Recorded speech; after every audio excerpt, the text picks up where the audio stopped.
Hello and welcome back to Suspended Fanimation. I'm your host, Dennis Bithoulkas, and it's time for the Acolyte Season 1, Episode 4 Day.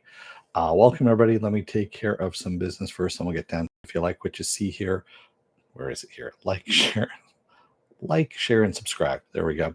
If you're still on the fence about subscribing, take a look at the video. It pops up at the very end here. YouTube has taken all the algorithms of the stuff you've been watching, tries to match it as best as possible. One of the videos, my vast video library, and pops it up here just for you. And if you like what you see there, please hit that subscribe button down below. And if you want to know when I'm going to be live again with all the mistakes and everything like that, you can go over to suspendedfanimation.com. Take a look at the schedule I have up there. I change it out every week. Also, I have all the links to my social media there and all the links to my pages as well. Move my microphone just a little bit so it's a little bit better. Okay, with that said, let me go ahead and get into this, shall we? Making sure I don't knock shit down as I normally do.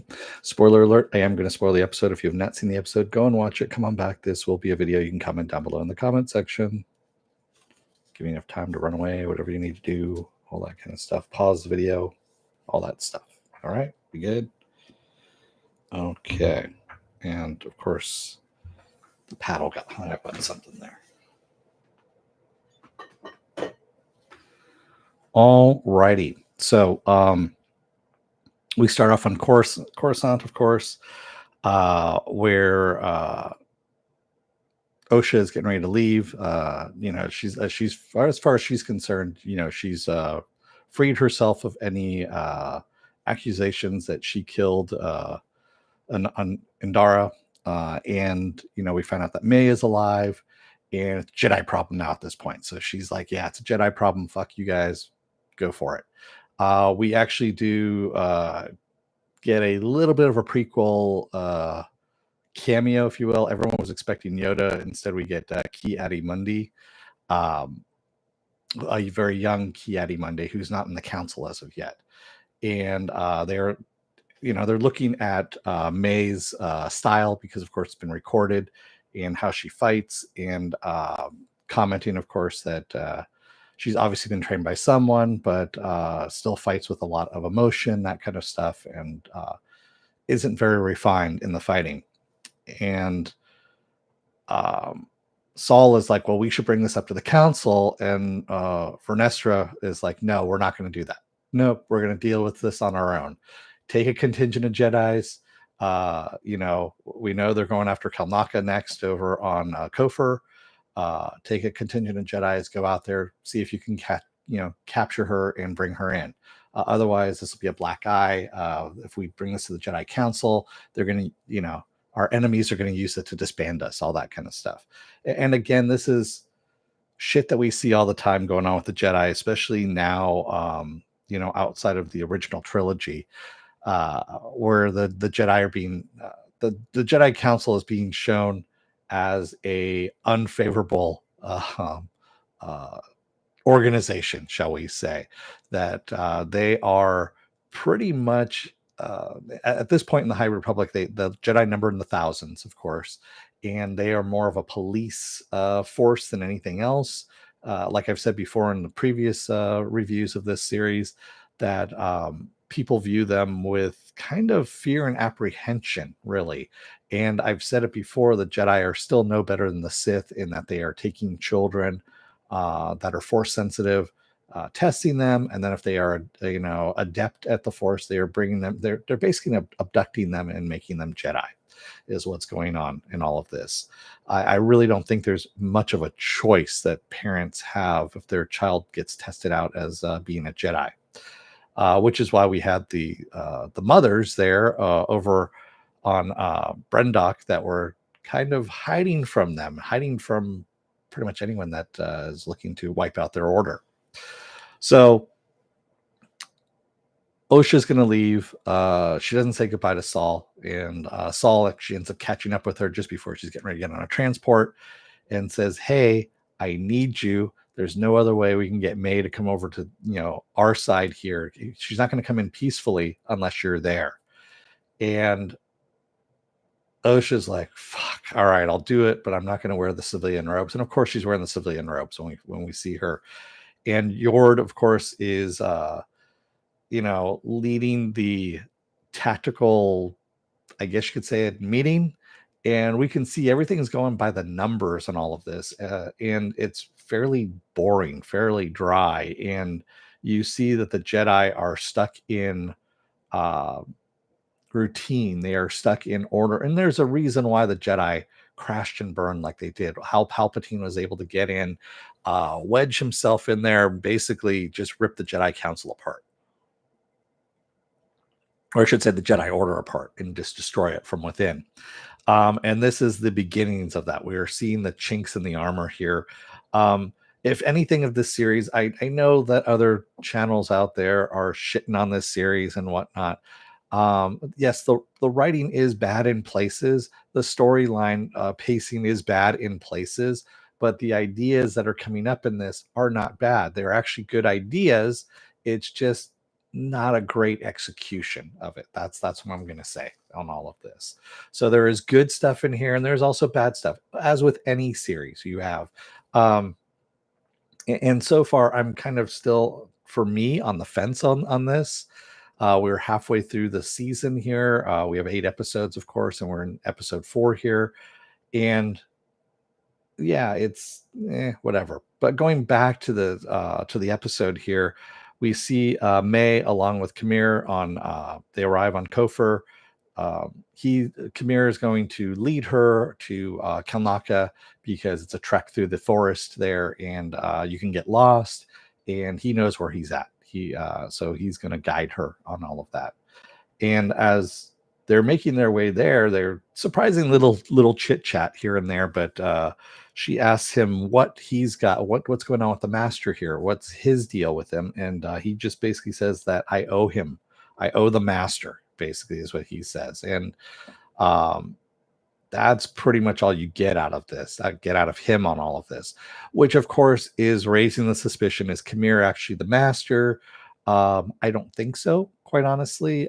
Even after this episode, the reveal of this episode here at the end, yeah, I still don't think it's him. And I'm now, of course, moving away from Vernestra as being the master as well. Going back to the title of the series, The Acolyte, there's 3 involved now at this point. There are 3 people involved. You have the master, you have the apprentice, and then you have an acolyte. An acolyte, a follower, that kind of thing. And I think that is Kamir. I think Kamir is the acolyte. I think he is the follower. He is not a force sensitive person, but he is for lack of a better term, he's the Igor to the master, if you will, where he is bringing these things to the master and to the master's attention. Who do I think the master is? I'll get to that at the end of this here. So we end up, Osha, or I should say May, ends up screwing over Kamir. She ends up setting a trap for him. And she's like, you know what? Fuck the master. I now know my sister's alive. I can probably rekindle all of this. I'm gonna turn myself into Kelnaka and the Jedi and see what's gonna happen. And Kamir's like, the Jedi are gonna fuck you over. Don't do it. And he's not wrong, quite honestly, because we saw Vernestra was ready to sacrifice Osha on all of this. So why wouldn't she sacrifice May? She was ready to sacrifice an innocent. So she's definitely going to sacrifice a guilty person. So May ends up, of course, going to Kanaka's cabin in the woods, if you will, and finds out he's dead. And he has a fresh lightsaber burn across his chest, which means, of course, we're not going to see a Jedi Wookiee fight scene, because God knows why. I mean, if anything, I have to say this about fucking Disney Plus series right now is they're not giving us the action stuff we want to see, and they're spending way too much fucking money on these episodes that nothing is happening. I'm looking at you, Secret Invasion. Secret Invasion cost, what was it, like 150 million, 300 million dollars, something like that, and we had 6 boring fucking episodes. You have no Jedi Wookiee fight scene. What the fuck? I mean, come on. You could have given us at least 5 seconds of that. Yes, I know you're trying to build suspense and you find the body and whatnot. Um, yeah, anyway, she ends up finding them. In the meantime, the Jedi are tracking they've got her scent because Yord, excuse me, Yord is using a little creature named Basil as a bloodhound to go and find her. So he's sniffing his way through the forest, finds their location, and I'm going to call them what they are right now. That this group of Jedi are just Scooby and the gang. So Basil is Scooby, and Fred and Daphne are out there and getting ready to find out, to unmask who the master is and save the haunted amusement park. So um fuck, man. So they ended up showing up at Kalnaka's door there and saying, hey, come on out, knock knock knock, come on out, keep your hands up, all this kind of stuff. And who ends up appearing behind Osha but the master? And the master just kind of floats down gently behind her, ignites their lightsaber and looks straight at her, and then just with a pass of the hand, just does that, sends Osha flying across the forest. Ooh, wow, sorry about that. Almost as bad as that, yeah. And then with another just push of their hands, has this force wave, if you will, that pushes the Jedi back, Scooby and the gang back. And that's where we kind of leave off there. So we're at the beginning of the action, which in my opinion is a horrible place to end like that. It would have been better if they ended it just a couple of seconds earlier, where the master lands in front of May there, in front of Osha, and then ignites the lightsaber, and then you cut to black from there. You start the action after that. One of my little nitpicky things. But anyway, going back to who my theory of the master is, I'm pretty sure the master is Mother Kirill. So we didn't see Mother Kirill's body, in the last episode in that group of people. Hey, Cheryl. We saw pretty much everyone else's body there, but we didn't see Mother Kirill. And Mother Kirill was already pissed at the Jedi to begin with and didn't want anybody going to the Jedi, didn't want either May or Osha going to the Jedi. So, yeah, I'm fairly sure it's Mother Kirill has a beef to go with all of this. And I know there's a lot of people also that are talking about, Ki-Adi-Mundi being here, and his quote in the Clone Wars, where he says the Jedi, or the Sith haven't been seen in a millennia, so it can't be a Sith. He kind of poo-poos Qui-Gon's fight with Darth Maul being a Sith. And people are going, well, he saw a Sith now in this one. Why did he say that in the Clone War? Well, did he see a Sith? We don't really know. I mean, just because you got a orange lightsaber or a reddish lightsaber, not really a red lightsaber, but kind of an orange lightsaber, which we saw Balon Skull have, who was a dark Jedi, not a Sith master. Probably still hasn't seen a Jedi or a Sith at this point. And that's how Ki-Adi-Mundi, of course, still hasn't seen a Sith at this point. So yeah, I don't think the master is Khmer. I don't think the master is Venestra now. I'm fairly sure it's Mother Kirill as being the master at this point. And of course, I mean, she'd be pissed off at Osha for going and splitting ways with them. And that's why she would just toss her aside like she did. That would kind of fall into line with all of this. So yeah, I can see that being the reason there. But again, like I said, this writing is following the unreliable narrator kind of writing, where we're not given the entire story, we're not given enough evidence, and it also is following the Scooby-Doo's plot as well, where you meet the caretaker for like a brief instance, and that ends up being the person who is running around in the Phantom Mask or whatever, and they're the ones that are haunting the haunted amusement park because they want to steal it from Old Man Smithers and for the land or the oil that's under it or something like that. Who knows? But anyway, that's where we leave off on this episode. Yes, Felipe Diaz says, hello, yes, I feel so scammed. Ending and the scene from not revealing anything else. Yeah, like I said, they ended that. They ended the scene a little too late. They needed to end it just a couple of seconds earlier, and it would have been fine. And then you could have started off with her getting tossed aside, the Jedi getting pushed, and then go right into the action, and that would have been an awesome opening. I mean, that would have been a fuck ton of an awesome opening for episode 5. But what do I know?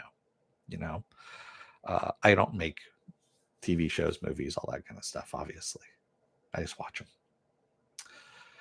So, what else do I have going on for the rest of the day? Well, today I'm actually going to be covering The Boys, episode 4 as well. Probably around 12:30 ish. Where am I at on time here? Yeah, I'm going to cover that at 12:30. I know I had things set for earlier in the day, but best laid plans, all that kind of stuff. So I'll do that at 12:30. Tomorrow I'm going to be off. Monday will be House of the Dragon. I'll cover House of the Dragon there.